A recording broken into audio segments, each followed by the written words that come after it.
세월을 아끼라. 때가 악하니라. 그러므로 어리석은 자가 되지 말고 오직 주의 뜻이 무엇인가 이해하라.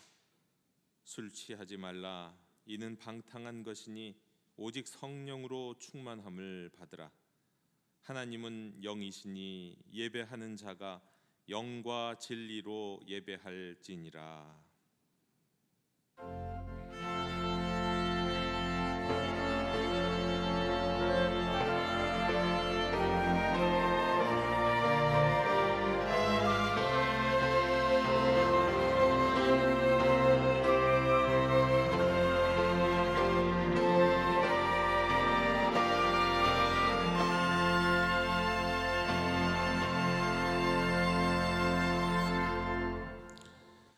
말씀으로 우주 만물을 창조하시고 크신 팔로 인류의 생사화복을 주관하시는 하나님 아버지, 오늘은 2023년을 보내는 송년주일입니다.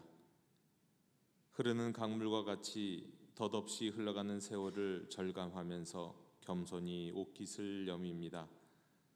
빠르게 흘러가는 세월 속에서도 우리의 삶이 헛되지 않도록 발걸음을 견고하게 하시며 선하고 의로운 길로 인도해 주신 하나님의 은혜를 생각하며 감사드립니다. 베풀어 주신 인애와 사랑을 영원토록 잊지 않게 하여 주옵소서. 예수님의 이름으로 기원하옵나이다. 아멘. 다 함께 자리에서 일어나셔서 오늘 이곳에 계신 성령님을 찬양하시겠습니다.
자비가 풍성하신 하나님 아버지, 한 해를 닫는 마지막 날 저희들의 뒤를 돌아보며 그동안 지었던 죄와 허물을 회개합니다.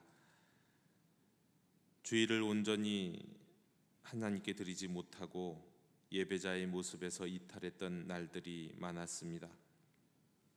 영적인 것에는 무관심하고 육적인 것에만 욕심을 내면서 하나님의 뜻을 외면했던 때도 있었습니다. 피곤함을 핑계로 기도에 잠을 자며 영의 양식인 성경 읽기를 멀리했습니다. 내 정욕을 채우기 위해서는 열과 성을 다했지만 주님께 드려야 할 충성과 헌신의 기회 앞에서는 등을 돌렸습니다. 내 도움의 손길과 물질의 지원이 꼭 필요했던 이웃의 안타까운 사정에는 눈을 감기도 했습니다. 주님, 지난 한 해 동안 지었던 이 모든 죄와 허물을 용서해 주시옵소서. 긍휼을 베풀어 주시옵소서.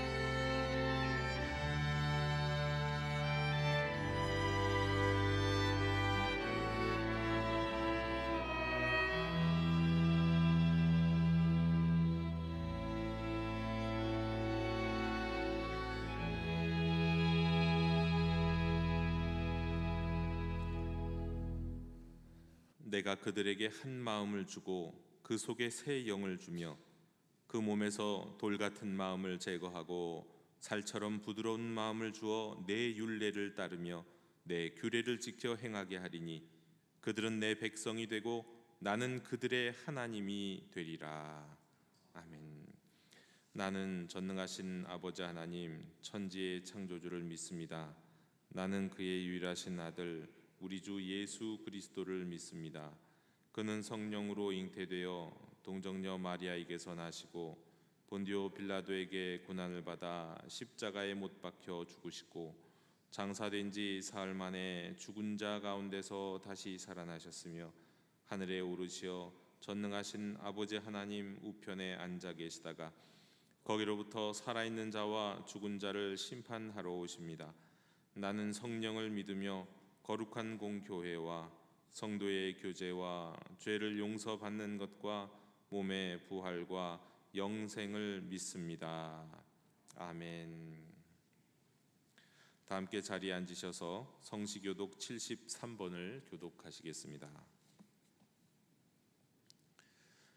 보라, 내가 새 하늘과 새 땅을 창조하나니 너희는 내가 창조하는 것으로 말미암아 보라, 내가 예루살렘을 즐거운 성으로 창조하며 그 백성을 기쁨으로 삼고 우는 소리와 부르짖는 소리가 그 가운데에서 다시는 들리지 아니할 것이며 사자가 소처럼 짚을 먹을 것이며 뱀은 흙을 양식으로 삼을 것이니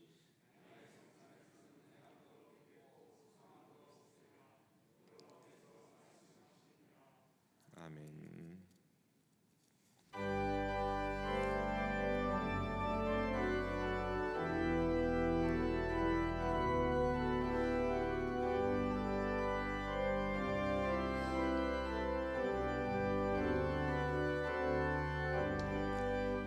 기뻐하며 경배하며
사랑과 은혜가 풍성하신 하나님 아버지, 오늘도 하나님의 그 놀라운 사랑으로 우리를 품어주시고 지친 마음과 영혼 가운데 회복의 은혜를 더하여 주시니 감사합니다.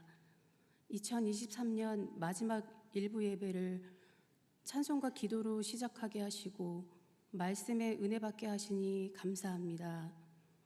오늘 예배를 통하여 우리의 마음이 정결하게 하시고 주님의 뜻을 분별하여 주님께 더욱 가까이 나아가는 시간이 될 수 있도록 축복하여 주시옵소서. 우리 성도들에게 때때마다 필요한 것을 공급하여 주심 감사합니다. 주님이 필요하신 것을 공급할 것을 믿게 하심도 감사합니다. 성도들의 삶이 이 땅에서 힘들지라도 주님과 함께 동행하면 그 어디나 주님의 나라가 되는 줄 믿사옵니다. 우리 성도님들의 삶이 경제적으로 힘든 상황이 참 많습니다. 사회생활이 복잡하고 어렵습니다. 주님, 성도들의 삶을 주님께서 불쌍히 여겨 성도들의 살 길을 열어주시옵고 필요한 모든 것을 채워주시옵소서.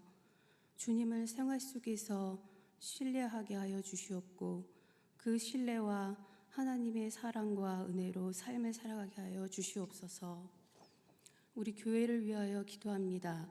서로 사랑으로 섬기는 믿음의 공동체가 되기를 원합니다.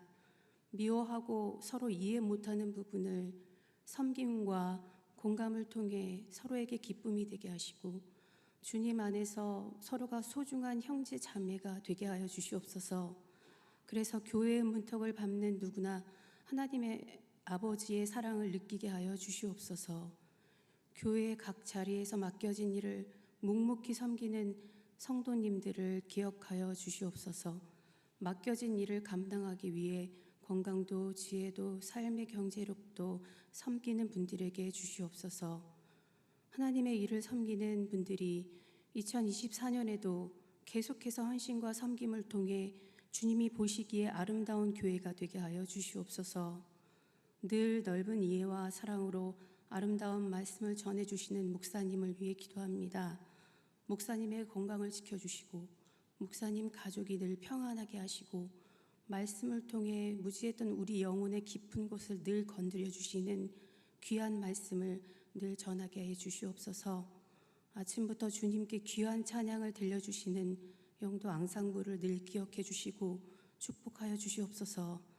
오늘도 우리 예배를 받아주실 줄 믿사오며 예수님의 이름으로 기도합니다.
교회 실천 소식을 전해드리겠습니다. 우리 2023년 마지막 주일 마지막 날 마지막 주일 우리 일부 예배 오신 모든 분들을 축복하고 환영합니다.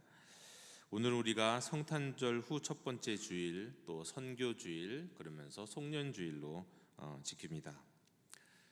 다음 주는 우리 새해의 첫 주일인데요. 다음 주 사부 예배는 우리 재직과 함께 드림 예배로 드리겠습니다.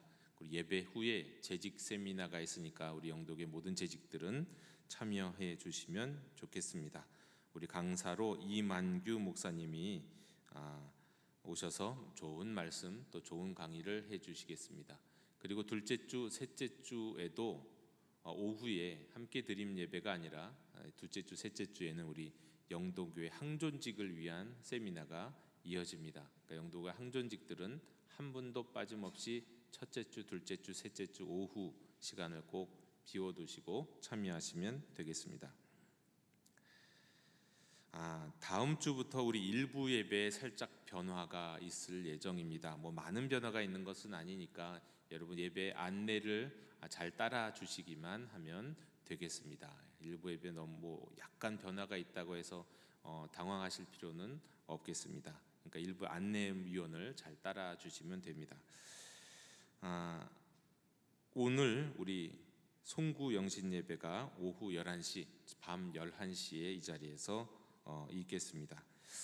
이 송구 영신 예배 때 여러분 주보 사이에 나와 있는 이 기도 카드를 작성하셔서 송구 영신 예배 때 제출해 주시면 되겠습니다. 혹시 송구 영신 예배 때까지 제출을 못 해 주시는 분은 다음 주일에도 작성을 해 주시면, 그래서 제출을 해 주시면 우리 담당 교육자 목사님들이 기도해 주시겠습니다. 신년 특별 새벽 기도회가 화요일부터, 내일은 우리 송구영신 예배 오늘 있기 때문에 내일은 새벽 기도회가 없습니다. 그리고 화요일부터 금요일까지 4일 동안 있겠습니다. 우리 또 특송 순서들을 잘 기억해 주시면 되겠습니다. 하반기 회계감사 여러분 기억해 주셨으면 좋겠습니다. 아까도 말씀드렸지만 우리 항전직 교육이 둘째 주, 셋째 주에 있다는 것 꼭 기억해 주시고 빠짐없이 참석해 주시기 바랍니다.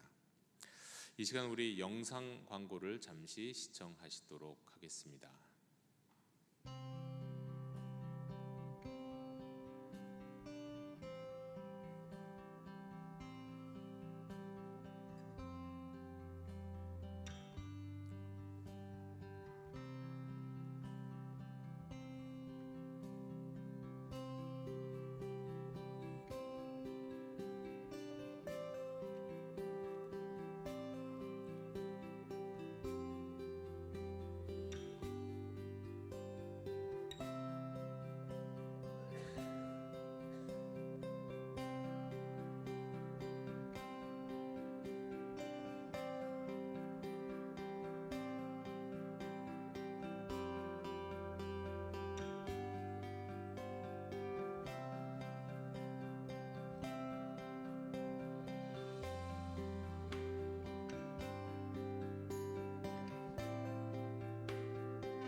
우리 작년에 이어서 올해도 1월 20일에 우리 청년들이 사랑의 연탄 나눔 행사를 갖습니다. 여기에는 이제 봉사해 주실 분도 필요하고 또 여기에 들어가 연탄을 구입해야 하는 모금도 행사도 지금 같이 진행 중에 있습니다. 우리 1층 부스에서 안내를 받아 주시면 되겠습니다.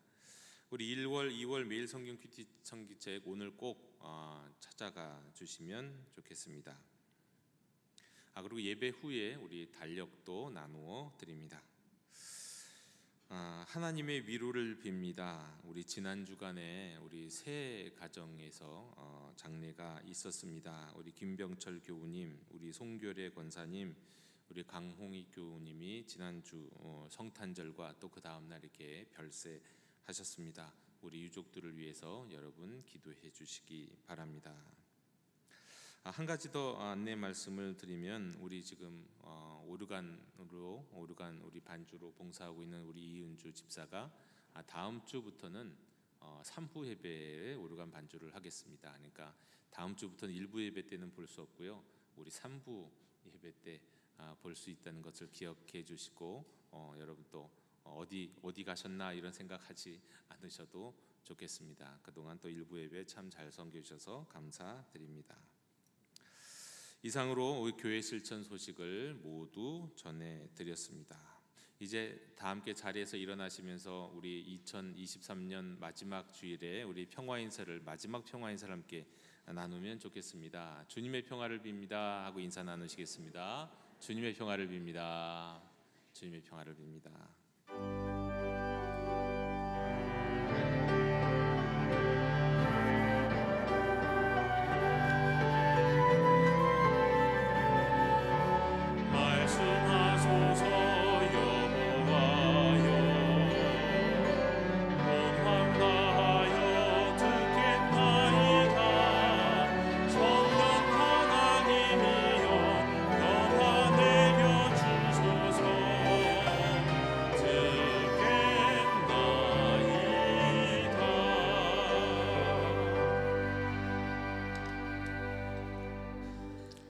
오늘 우리에게 주시는 하나님의 말씀은 신명기 1장 5절에서 11절까지의 말씀입니다. 하나님의 말씀을 경청하십시오.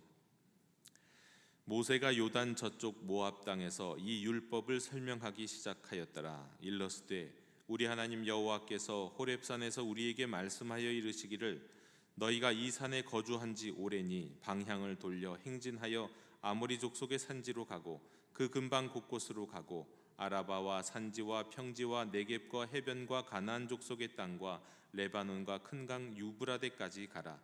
내가 너희의 조상 아브라함과 이삭과 야곱에게 맹세하여 그들과 그들의 후손에게 주리라 한 땅이 너희 앞에 있으니 들어가서 그 땅을 차지할지니라.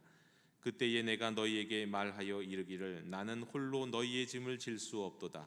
너희의 하나님 여호와께서 너희를 번성하게 하셨으므로 너희가 오늘 날 하늘의 별같이 많거니와 너희 조상의 하나님 여호와께서 너희를 현재보다 1000배나 많게 하시며 너희에게 허락하신 것과 같이 너희에게 복 주시기를 원하노라.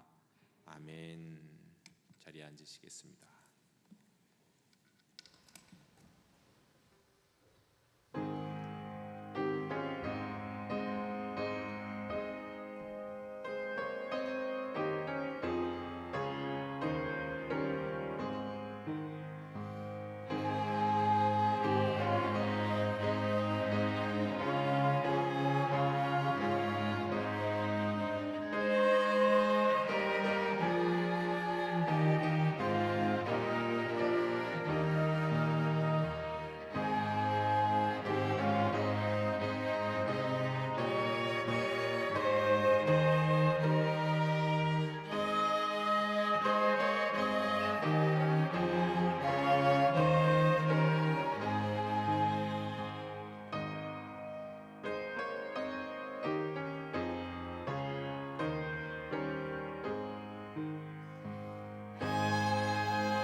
아멘. 히브리어로 신명기에서 가장 먼저 나오는 일종 명사는 핫드바림입니다. 이 번역을 하면 그 말씀들이라는 뜻입니다. 히브리 성경은 이 핫드바림, 그 말씀들이라는 제목을 이 신명기에다가 그대로 사용합니다. 다시 말해서 이 우리가 읽는 신명기의 히브리어 성경의 제목은 그 말씀들, 그 설교들입니다. 가나안에 들어가기 전 모압 땅에서 이스라엘 백성을 향한 모세의 마지막 설교들, 말씀들, 말씀의 모음이라고 할 수 있겠습니다. 그런데 이제 헬라어 성경이나 영어 성경이나 우리말 성경의 제목은 신명기입니다. 신명기, 다시 신자입니다. 다시 신자, 거듭하다. 이 얘기는 두 번째 율법이라는 뜻입니다. 그러니까 율법을 반복하는 거, 두 번째 율법, 이런 의미를 갖고 있습니다. 출애굽 후에 3개월 만에 시내산에서 하나님으로부터 율법을 받은 모세가 40여 년 후 가나안 땅을 이제 목전에 두고 율법을 리마인드 시키는 내용입니다.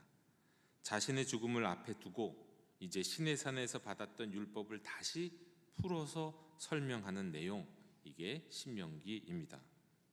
근데 이렇게 생각을 하면 좀 신명기는 처음부터 지루하죠. 왜냐하면 다행히 저희 집에서는 아직 그런 얘기는 제가 들어본 적은 없는 것 같은데요. 집에서 자녀들이, 부모님들이 자녀에게 훈계를 길게 하면 뭐라고 얘기합니까? 설교 좀 그만하라고 그러잖아요. 설교라는 게 좀 그런 지루한 뉘앙스가 있는 말 아닙니까? 근데 신명기가 이 설교들로 이루어진 책이다 그러면 이게 벌써부터 지루하게 느끼실 분이 계실 것 같습니다. 게다가 이 신명기 또 반복이라고 말씀드렸잖아요. 세상에 제일 지루한 것 중에 하나가 뭡니까? 반복하는 것, 지루하죠. 그럼 이게 정말 신명기 지루하게 느껴질 수도 있습니다. 그런데요, 그 설교라고 하는 것이, 그 말씀들이라고 하는 것이 마지막이라고 한다면 좀 다르게 느껴지실 겁니다. 마지막이라면 여러분 듣기가 싫고 뻔한 아버지의 이야기라 할지라도, 설교같이 길고 지루한 이야기를 할지라도 여러분 그게 마지막 유언이라고 생각하시면 그 지루하게 듣지 못하실 거예요. 게다가 그것도 그냥 유언 정도, 이제 죽음을 앞둔 분의 마지막 유언이다, 마지막 설교다 라고 생각한다면 더더욱 그럴 거고요. 게다가 이 죽음을 앞둔 사람의 마지막 메시지가 무엇일까요? 대부분의 경우, 많은 경우에 그 메시지는 사랑이거든요. 사랑의 메시지거든요. 얼마 전 세월호 희생학생제들의 이 마지막 문자 메시지를 제가 다시 한번 찾아서 모아 보게 됐습니다. 이제는 10년이 지났으니까 많이 잊혀졌겠지, 제 자신에게서도, 그리고 저 자신도 많이 무디어졌겠지라고 생각을 했는데 다시금 먹먹해지고 또 다시금 미안했던 순간이었습니다. 쿵소리와 함께 기울어져가는 세월호에서 학생들이 보냈던 마지막 문자의 많은 내용은 다름 아닌 사랑한다는 말이었습니다. 사랑한다 또는 사랑한다고 전해달라는 것이었습니다. 또 용서해달라는 문자도 있었습니다. 용서해달라는 것도 어떻게 보면 미안함을 느끼는 것도 사랑의 마음에서 오는 것이라면, 정말 이 사랑의 마음을 전하고 싶은, 그동안 사랑하지 못했던, 사랑한다는 말을 표현하지 못했던 것에 대한 후회가 대부분이었구나 하는 것을 알게 됩니다. 여러분, 누군가가 자신이 정말 아끼는 사람에게 생애 마지막으로 뭔가 한마디를 할 수 있다고 한다면 그게 어떤 표현이든지 간에 그 말은 사랑일 겁니다. 말 자체는 사랑이 아닐 수도 있어요. 그러나 그 말의 중심은 사랑일 겁니다. 모세는 이스라엘 백성을 지난 40년간 산전수전 동고동락하면서 이끌어왔습니다. 그런데 처음 모세와 함께 이 출애굽했던 사람들은, 그 1세대들은 거의 다 99.99%가 죽었어요. 지금 이 모세의 설교를 듣고 있는 세대는 그 다음 세대, 출애굽 이후에 태어난 세대, 젊은 세대, 광야에서 태어난 세대예요. 어떻게 보면 그들을 바라보는 모세의 눈빛은 더 아련했을 겁니다. 이제 이들이 나를 잃는구나, 나 없이 이들이 믿음의 길을, 이스라엘의 행군을, 가나안 땅에 들어가서 전쟁도 해야 되는구나, 이런 생각을 했으려니 얼마나 또 마음이 짠했겠습니까? 지금까지 경험해보지 못했던 큰 시련을 만나게 될 것을 생각해 보니, 그리고 나는 없으니, 지도자도 없는 상황들을 생각해 보니 그런 상황에서 모세는 짠한 마음으로, 그러면서 또 사랑하는 마음으로 마지막 설교들을 하고 있는 겁니다. 사랑입니다. 사랑. 표현은 율법이고 표현은 율법의 설명이었을지 또 율법의 반복이고 심화일지 모르지만 그 밑에는 지금 사랑이 가득한 겁니다. 여러분, 이런 모세의 사랑이 보인다면, 느껴진다면 신명기는 더 이상 그냥 지루한 설교와 율법의 나열이 아니게 될 겁니다. 많은 분들은 그 율법하면 율법도 굉장히 지루하고 또 엄하게 느낍니다. 무겁게 느끼죠, 그 표현 자체가. 그러나 여러분, 율법이라는 것, 애초에 율법이라는 것 자체도 원래는 그런 게 아니에요. 한 젊은 엄마가 아직 유치원생인 아들을 두고 세상을 떠나게 됐습니다. 엄마는 아들이 항상 걱정이 되었어요. 너무 천박직축 뛰어다니기 때문에 길을 건널 때 좌우도 살피지 않고 그냥 막 건너다가 간신히 그냥 사고를 면했던 일들이 여러 번 있었기 때문입니다. 그래서 엄마가 아이에게 마지막으로 힘을 다해서 이렇게 이야기해 주었습니다. 아가, 이제 엄마는 다시는 같은 이야기를 할 수 없으니까 잘 들어. 꼭 엄마가 하는 말대로 지켜야 된다. 길을 건널 때는 건너기 전에 멈추고 왼쪽 먼저 살피고 그 다음에 오른쪽 건너편도 봐야 한다. 자, 따라해봐. 길 건널 땐 멈추고 왼쪽 오른쪽. 아직 철없는 아이는 이 엄마의 이야기를 그냥 단지 그들 하던 훈계로만 듣고 외울 수도 있습니다. 길 건널 땐 멈추고 왼쪽 오른쪽. 여러분, 근데 이게 그냥 훈계입니까? 그게 이게 율법인가요? 그게 의무일까요?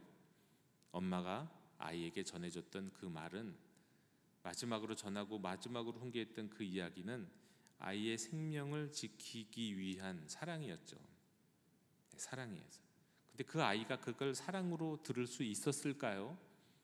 어쩌면 많은 시간 동안 그 이야기를 듣고 기억하고 지키면서 그게 사랑인지 몰랐다가 어느 순간에는 엄마가 마지막으로, 어머니가 나에게 마지막으로 했던 그 이야기가 날 사랑해서 했던 얘기구나, 내 생명을 지키기 위한 길이었구나, 내가 살아야 할 삶의 방식, 생명을 보존하며 사는 방법이었구나 하는 것을 뒤늦게서는 알게 될 때도 올지 모릅니다만 아마 아이는 잘 몰랐을 겁니다. 근데 원래 여러분, 율법이라는 게 그런 거예요. 구원받은 하나님의 백성들이 광야를 지나고 가나안 땅에 들어가서 이제 살아야 하는데 그들의 생명을, 그들의 신앙을, 그들의 구원을 지킬 수 있도록 하나님이 가르쳐 주신 구원의 길, 생명의 길, 그게 본래 율법인 겁니다. 이것저것 무거운 거 얹혀주려고 주님이 하신 말씀이 아니라는 거예요. 율법 자체가 본래 생명이고 율법 자체가 사랑이에요. 사랑. 여러분, 형제자매 여러분, 신명기는 엄한 율법이고 장문의 설교들이기 이전의 사랑입니다. 이제 곧 가나안에 들어가기 위해 많은 민족들과 전쟁을 벌여야 하는, 정말 거기에서 한 번도 경험해보지 못했던 유혹을 받아야 하는 이스라엘 백성들을 향한 사랑의 길잡이, 생명의 길이 바로 율법이고 신명기입니다. 자, 그러면 그것이, 이 신명기가 이스라엘 백성들에게만 그런 말씀일까요? 아니죠. 오늘날 우리도 율법을 통해서 하나님을 만나게 되는데요, 그 율법의 진정한 의미를 알게 된다면 우리는 율법을 죽은 조문으로 생각하는 것이 아니라 우리를 향한 하나님의 사랑이 담겨있는 메시지다, 그렇게 우리가 신명기를 읽을 수 있습니다. 시대가 다르기 때문에, 상황이 다르기 때문에 우리가 그 율법을 다 지킬 필요는 없어요. 그러나 그 율법의 정신 속에는 하나님의 사랑이 있고 예수 그리스도가 계시기 때문에 우리는 구약의 율법을 읽을 때도 이걸 지루한 것으로 생각하고 읽어서는 안 된다는 겁니다. 자, 그럼 요단강 저쪽 이 모압에서 이스라엘 백성을 향한 절절한 사랑으로 다시 한번 율법을 선포하는 이 모세는 그의 마지막 설교에서 구체적으로 어떤 설교들을, 어떤 메시지를 전했을까요? 이때가 지금부터 약 3,500년 전이거든요. 어마어마하게 오래전입니다. 이때 이스라엘 백성을 향했던 이 선포했던 이 말씀이 그럼 오늘날 우리에게는 어떤 사랑의 메시지를 전하는 것일까요? 어떤 말씀을 우리에게 하시고자 하는 걸까요? 게다가 오늘은 2023년의 마지막 날이잖아요. 마지막 주일이잖아요. 2023년을 돌아보고 이제 2024년을 내다보는 우리에게 주시는 하나님의 메시지, 오늘 말씀을 통해서 주시는 메시지는 어떤 것일까요? 세 가지를 함께 나누기를 원합니다. 첫째로, 오늘 말씀을 통해 하나님은 우리에게 안주하지 말라고 말씀을 하십니다. 새해에는 더더욱 그러라 하는 것이죠. 6절 후반부에서 모세는 이스라엘이 출애굽 후 광야의 여정을 본격적으로 시작하기 전에 하나님이 시내산에서 언약을 맺으시면서 율법을 주신 후 이스라엘에게 말씀하셨던 그 말씀을 상기시킵니다. 너희가 이 산에 거주한 지 오래니 방향을 돌려 행진하여라, 그 말씀하셨거든요. 시내산에서요. 그래서 이스라엘 백성들은 그 시내산에서 이제 떠나게 되고 광야로 나아가게 되는 거죠. 근데 그 말씀이 오늘 우리에게 주시는 말씀인 거예요. 지금 거기에, 네가 있는 거기에 안주하지 말고 뒤를 돌아서 행진해라 하는 거예요.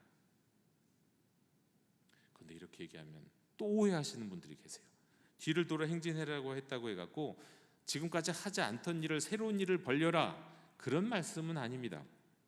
직장을 옮겨라, 새로운 사업을 해라, 그런 얘기는 아니에요. 이건 그런 의미가 아니에요. 새로운 일을 시작할 수 있습니다만 그 새로운 일은 원래 가야 했던 길이에요. 본래 안주하면 아니 되었던 자리를 털고나 일어나는 거예요. 계속 안주하고 있지 말아야 될 자리를 털고 원래 갔어야 할 길을 가라, 그의 말씀이에요. 그것을 새롭게 말씀하시는 겁니다. 뭐 직장을 옮겨라, 사업 시작해라, 그거 아닙니다. 오해하지 마십시오. 그건 여러분이 듣고 싶은 그런 얘기를 듣고 싶어서 듣는 것이지 이게 하나님의 말씀의 핵심적인 말씀은 아니에요. 여러분, 기근으로 인하여 애굽으로 내려갔던 아브람과 일행은요, 아브람의 아내 사라를 애굽 왕 바로에게 빼앗길 뻔했죠. 그런데 하나님이 간섭하셔서 막아주셨습니다. 그런데 그 사건 외에 애굽에서 아브람과 그 일행이 살았던 삶은 꽤 괜찮았던 삶이었던 것도 같아요. 왜냐하면 하나님의 은혜가 충만했었는지 이제 기근을 피해서 애굽으로 내려갔다가 이제 본래 가야 할 곳으로 자리를 들고 일어서서 돌아서서 행진하는 그 상황에서 그때 이 아브라함의 상황을 성경이 이렇게 기록하고 있거든요. 가축과 은과 금이 풍부하였다. 애굽에 내려왔다가 이제 가나안으로 다시 돌아가는 이 아브라함의 발걸음. 근데 이미 그때 아브라함은요 풍부했어요. 그래서 조카 롯과 함께 재산을 나누고 함께 양 두 떼로 나누어야만 할 정도로 아주 풍요로운 삶을 살고 있었던 겁니다. 만약 그렇다고 한다면, 애굽에 내려가서 그렇게 풍요로워질 수 있었다면 어지간한 사람들은 애굽에 내려가서 안주했을 겁니다. 야, 여기 내려왔더니 기근 때문이지만 이곳에 내려왔더니 내가 큰 부자가 되었네. 그럼 거기서 누가 떠나려고 하겠냐고요. 그러나 아브라함은 다시금 떠나는 거예요. 갈대아 우르를 떠난 것처럼 원래 내가 가야 할 길 가나안, 하나님이 약속하신 길으로 다시 자리를 들고 일어서서 떠나갔습니다. 그래서 아브라함은 믿음의 조상이었던 거예요. 우리의 믿음의 조상이기도 하죠. 이스라엘의 믿음의 조상일 뿐만 아니라 말이죠. 먹고 사는 재미, 재물이 늘어나는 재미에 빠져서 부르심과 사명을 잊고 살 수도 있었는데 아브라함은 안주하지 않았습니다. 마찬가지로 모세는 과거에 하나님이 이스라엘 백성을 향하여 안주하지 말고 자리를 들고 일어나 광야로 나가라 하셨던 것을 지금 이 신명기를 통해서 되새겨주고 있는 겁니다. 근데 이 모세가 자리를 들고 모세에게 이 이스라엘 백성에게 자리를 들고 일어나라라고 했던 그곳은요 애굽은 아니었습니다. 어떤 곳이었냐면 시내산 호렙산이었어요. 거기에서 자리를 들고 일어서서 나가라고 말씀하시는 거예요. 근데 시내산이 어떤 곳입니까? 하나님의 말씀을 받은 곳이에요. 하나님의 영광을 이스라엘 백성들이 본 곳이에요. 은혜로운 곳이에요. 영산이죠, 영산. 아주 영적인 산이죠. 무드린 이들의 고향과 같은 곳이에요. 근데 그 하나님의 율법을 주신 곳, 하나님의 영광을 경험했던 그 자리에서 돌아서라는 거예요. 일어서라는 거예요. 그리고 돌아서 행진하라는, 가라는 거예요. 이건 마치 변화산에 올라서 영광스럽게 변하신 예수님과 모세와 엘리야를 만났던 베드로를 떠올리게 합니다. 베드로는 뭐라고 얘기합니까? 내가 하나는 주님을 위해, 하나는 모세를 위해, 하나는 엘리야를 초막셋을 짓겠다고 말하잖아요. 거기 안주하겠다는 거잖아요. 여기 안주합시다, 여기 있읍시다, 그거 아니에요? 하지만 예수님은 제자들을 데리고 세상으로 바로 내려가십니다. 영광스러운 자리, 풍요로움이 있던 자리, 하나님의 영광, 부활의 형체로 변했던 그 자리에서 내려가세요. 하나님을 만나고 경험했던 곳이라 할지라도요, 거기 안주하지 말고 사명을 향해 나아가라고 말씀하시는 겁니다. 내가 기도원에 올라가서 하나님을 만났어요. 하나님의 음성을 들었어요. 거기 안주하고 있으면 될까요? 평생 기도원에 살 거 아니잖아요. 신학교에 가서 하나님의 말씀을 듣고 엄청난 변화를 경험했어요. 평생 신학교에 있으면 됩니까? 아니죠. 나가야죠. 나가야 하는 거예요. 안주하지 말고 사명을 향하여 나가라 말씀합니다. 여러분, 이것도 이럴진데 만약에 그곳이, 그 안주하고 있는 그곳이 죄악된 곳이라면 어떨까요? 그건 더더욱 그럴 겁니다.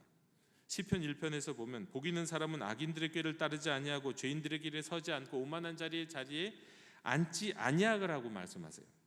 죄인들의 길에는 서지도 말래요. 기웃거리는 것도 하지 말라는 거예요. 그런데 더더욱 오만한 죄인들의 자리에 함께 앉아서 안주하는 것은 절대 해서는 아니 된다는 거죠. 복될 수 없는 겁니다. 형제자매 여러분, 우리가 한 해를 마무리하는 오늘, 그리고 내일부터 새해에는 우리가 풍요로움 때문에, 아니 또 반대로 죄악된 자리에 안주하지 말고 방향을 돌려서 우리가 가야 할 곳, 하나님이 부르셨던 곳, 하나님이 가라 하셨던 그곳을 향하여 다시 한번 행진할 수 있는 저와 여러분이 되시기를 원합니다. 주님이 우리를 부르셨던 부르심을 향해서 다시금 방향을 돌려서 행진할 수 있는 우리 영도 공동체가 될 수 있기를 주님의 이름으로 축원합니다. 두 번째로 두드리고 부딪히라고 말씀합니다. 두드리고 부딪혀라. 호렙산을 떠나게 하실 때, 곧 자리에 안주하지 말고 일어서 떠나라고 하셨을 때 하나님은 약속하신 땅에 들어가서 그 땅을 차지할지니라 라고 말씀하셨어요.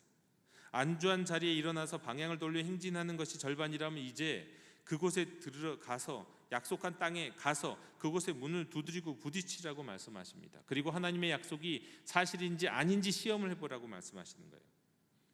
여러분, 이제 이 모세의 설교 이후에 이스라엘의 이 다음 세대는요, 이제 가나안 땅에 들어가면서 수많은 전쟁을 치르게 되어 있습니다. 때문에 여러분, 이 약속하셨던 그 가나안 땅을 얻기까지 참 많은 우여곡절들이 있어요. 곡절들이, 우리가 아는 수많은 이야기들이 있죠. 그런데 그 과정 속에서는 그들의 죄로 인해 전투에서 패하는 일들도 일어납니다. 자, 그때마다 이스라엘 백성들은 자기의 죄로 인해서 패한 건 생각하지 않고 하나님의 약속을 의심해요.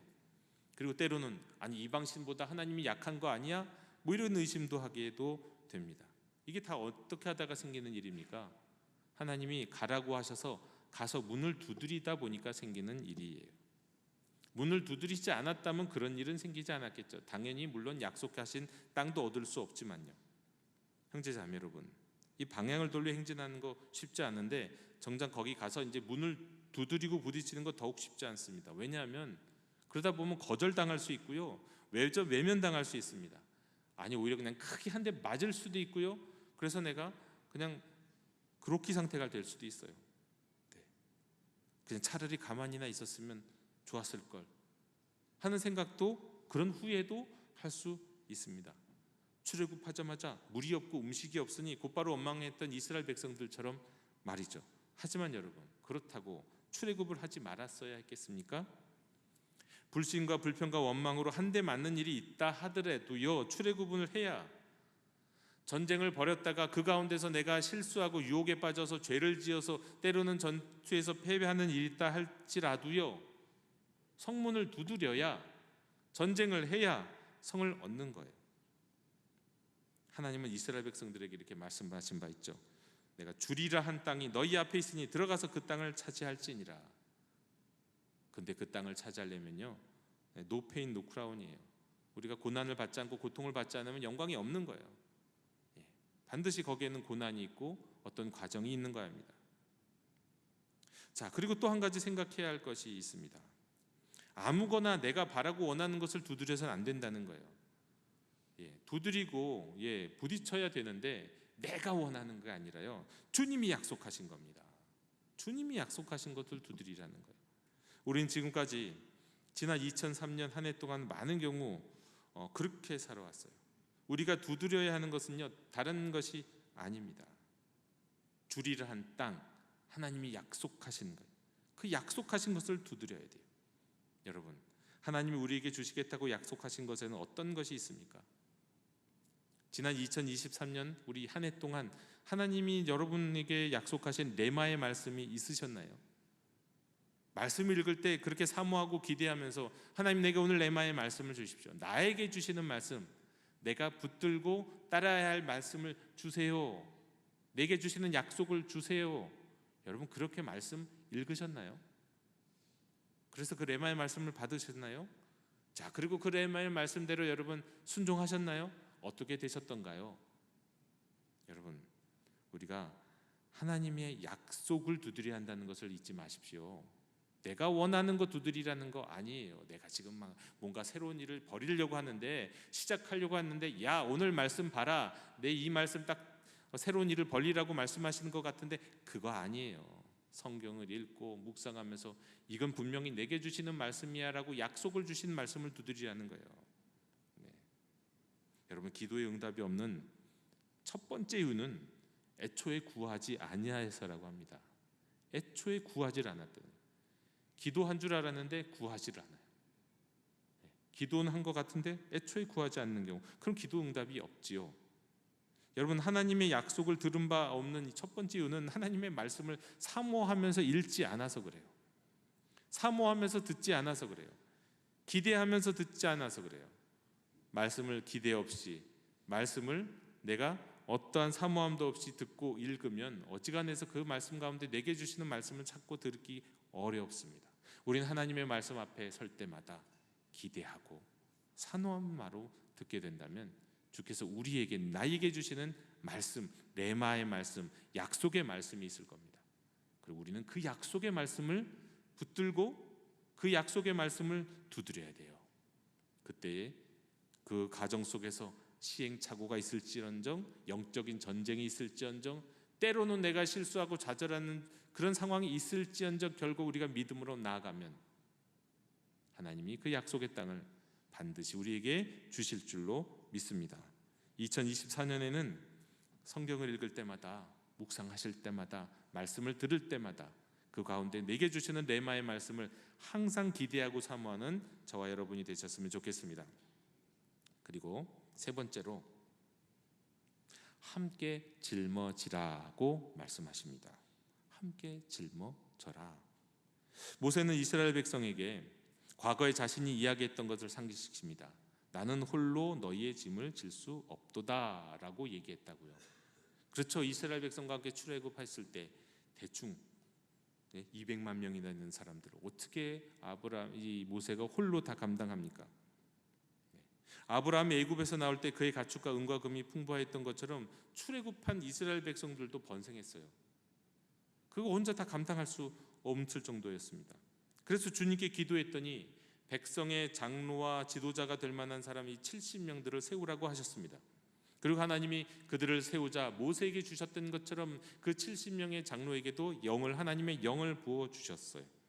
그리고 한 영으로 함께 묶어 주시면서 그를 돕는 한 공동체, 한 지체가 되게 하셨어요. 여러분, 하나님 오늘도 우리에게 말씀하십니다. 갈라디아서 6장 2절에 너희가 짐을 서로 지라 그리하여 그리스도의 법을 성취하라고 말씀하십니다. 성경에 따르면요, 주님의 일은 누가 혼자 하는 게 아닙니다. 함께 하는 거예요. 함께 팀이 되는 거예요. 모세는 70장로를 세우고 예수님은 12제자를 세웠죠. 아니 70제자도 세웠고, 아니 500여 증인도 세우셨어요. 그리고 성령님을 통해서 훨씬 더 많은 사람들에게 주님의 일을 맡기시잖아요. 아니 우리 예수님도 혼자서 그 일을 안 하시는데 누가, 어떤 사람이 혼자서 하나님의 일을 감당할 수 있겠냐고요. 영도교 형제 자매 여러분, 우리 2024년에는요 우리가 모두가 다 주님이 우리에게 맡겨주신 짐을 함께 나누기를 원합니다. 그러기 위해서는 먼저 일단은 내게 주신 짐, 내가 짊어져야 할 짐을 분명히 하는 것이 중요해요.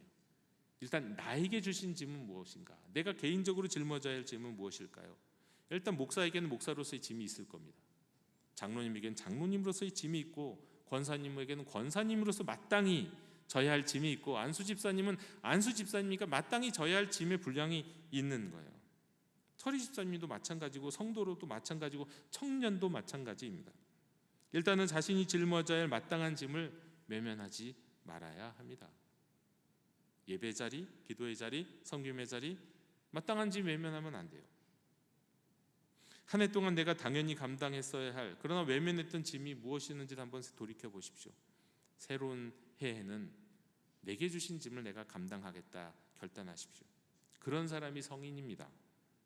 자신의 짐을 짊어지려 하지 않는 사람은 성인이라고 말할 수 없잖아요. 집안에서도 여러분, 부모는, 어른은, 성인은 마땅히 자녀를 감당해야 할 일도, 또 부모를 봉양해야 할 일도 외면하지 않잖아요. 근데 아이들은 자기가 하는 것도 제대로 안 해요. 마땅히 해야 할 것도 하기 싫어해요. 그게 아이잖아요. 교회 안에서도 마찬가지고 믿음의 공동체 안에서도 마찬가지예요. 자신이 마땅히 짊어져야 할 하나님이 맡겨주신 짐은 감당해야죠. 그리고 나아가서 서로의 짐을 짊어져야 합니다. 이런 사람이 진짜 성인이에요. 자, 여기서 성인은 미성년자의 반대로서의 성인이 아니라 거룩할 성인입니다. 누구나 자신의 짐은 또 짊어질 수 있어요. 그건 세상 사람들도 하는 일입니다. 하지만 주님의 나라를 위하여 다른 사람의 짐, 주 안에서 형제 자매된 이의 짐을 짊어짐은 이것으로 하여금 우리를 주님을 닮게 하는, 거룩한 주님을 닮은 사람으로 만드는 일이기 때문에 이것은 성인이 되게 되는, 거룩할 성자 성인이 되게 하는 일이라 하겠습니다. 여러분, 교회에서 보통 마땅한 직분이 없는 경우 그냥 성도님이라고 부르는 경우 있거든요. 근데 사실은 그거 그렇게 불러서 될 일은 아니에요. 왜냐하면 성도라는 말 자체가 죄 없이 사는 그리스도인의 거룩할 성자잖아요. 성도가 성인이란 뜻이에요. 거룩할 성자. 네. 근데 이게 성도가 되려면, 성도의 분량으로 살아가려면 하나님이 각자에게 주신 짐과 더불어 서로 함께 나눠야 짐을 외면하지 않고 살아가는 사람이어야 비로소 성인이거든요. 성인을 어떤 경우에는 혼자서만 거룩하게 사는 사람을 성인이라고 생각하는 경우가 있지만 그건 성인이 아니에요. 진짜 성인은 내게 주신 짐, 함께 나누어야 할 짐을 함께 짐고 함께 가는 사람이에요. 피하지 않고 외면하지 않고 말이죠. 그래서 성도는요, 집사 아래에 있는 직분이 아닙니다. 성도는 모든 직분들이, 목사를 비롯한 모든 직분자들이 이상으로 추구해야 될, 목표로 삼고 나가야 할 아름다운 이름이 성도입니다. 영도교회 형제자매 여러분, 2024년 새해가 저와 여러분의 이 지금까지의 삶에서 방향을 돌려 이 행진하는 이 새로운 삶으로 펼쳐지는 한 해가 되기를 원합니다. 거짓과 풍요, 나태함, 그리고 심지어 좌절에도 안주하지 마시고 그 자리를 들고 일어설 수 있는 한 해가 되기를 원합니다. 그리고 주시리라고 약속하신 그 땅을 차지하기 위해서 두디구르고 부딪힐 수 있는 저와 여러분이 되시기를 원합니다. 그리고 그 짐, 하나님이 내게 맡겨주신 짐뿐만 아니라 교회 공동체 안에서, 우리 가정 안에서 형제 자매의 짐을 서로 질 수 있는 거룩한 성자, 거룩한 성자의 성도, 성인이 되시기를 주님의 이름으로 축원합니다. 이것이 모세가 사랑하는 이스라엘 백성들을 향하여 절절한 마음을 갖고 선포했던 두 번째 율법, 고별 설교의 가장 중요한 메시지입니다. 오늘 우리에게도 이 말씀이 이루어져서 우리를 향한 하나님의 사랑을 다 받을 뿐만 아니라 그 사랑이 우리의 삶에 이루어지는 행복한 그리스도인이 되기를, 그런 행복한 그리스도인으로 2024년을 맞이할 수 있기를 주님의 이름으로 축원합니다. 기도하겠습니다. 하나님 아버지, 오늘 우리에게 주신 말씀이 저희들에게 이루어지게 해 주옵소서. 안주하지 아니하고 또 주께서 우리에게 맡겨주신 일을 향하여 두드리고 부딪히고 그리고 짐을 서로 나누어 질 수 있는 거룩한 성도 되게 해 주시옵소서. 예수님의 이름으로 기도하옵나이다. 아멘. 이 시간 응답의 찬송 349장 부르시면서 봉헌하시겠습니다.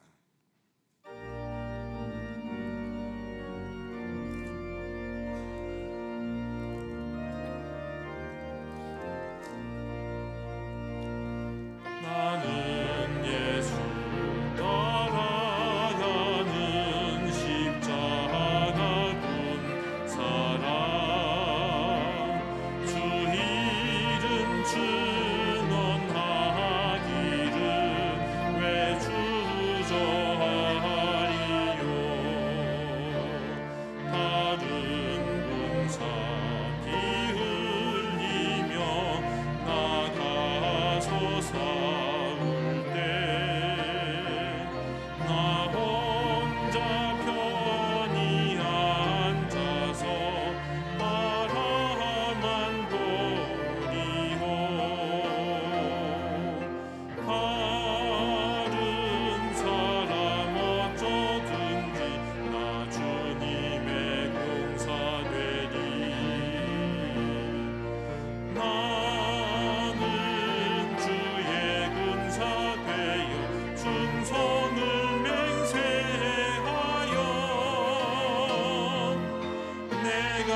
주내로 싸우리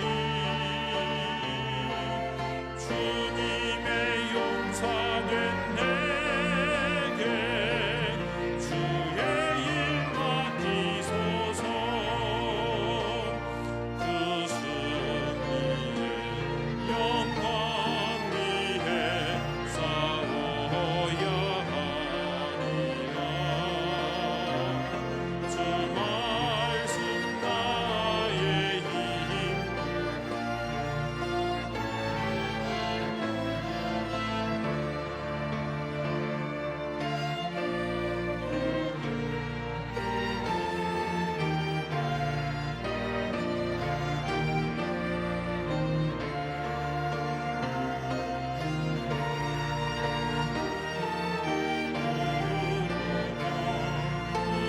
영광 부르리니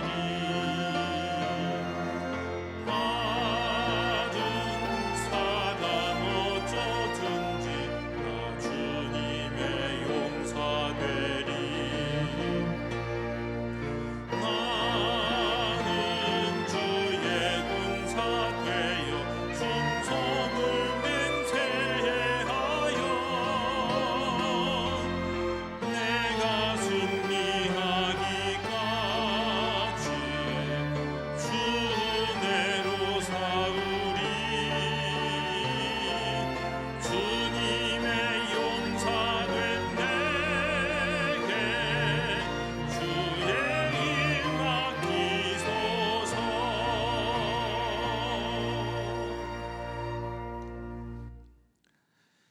모든 부요와 풍요의 근원이 되시는 하나님, 모든 것이 주님으로부터 왔기에 감사함으로 받은 것의 일부를 주님께 가져옵니다.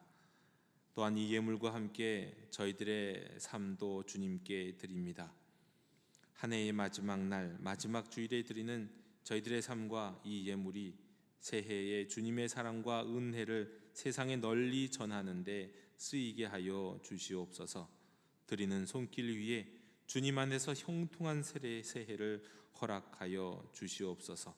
우리를 위해 자신을 내어주신 우리 주 예수 그리스도 이름으로 감사하며 봉헌기도 드리옵나이다. 아멘.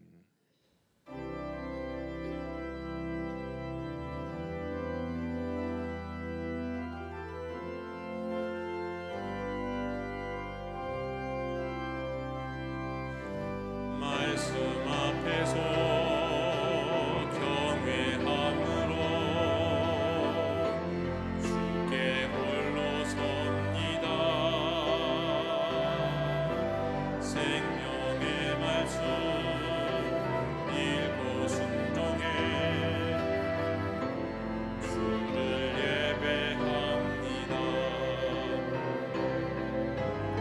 기록된 말씀 힘이 있어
지금은 2003년 한 해에도 그리고 새해에도 어제나 오늘이나 동일하신 우리 주 예수 그리스도의 은혜와 방향을 돌려 행진하여 주리라 약속하신 땅을 차지하라 하시는 하나님 아버지의 크신 사랑과 안주하지 아니하고 일어서서 두드리고 부딪히며 또한 짐을 서로 지게 하시는 성령님의 감화감동 충만 역사하심이 말씀에 순종하기 원하는 모든 주의 자녀들 머리 위에 이제로부터 영원토록 함께 계시기를 간절히 축원하옵나이다. 아멘.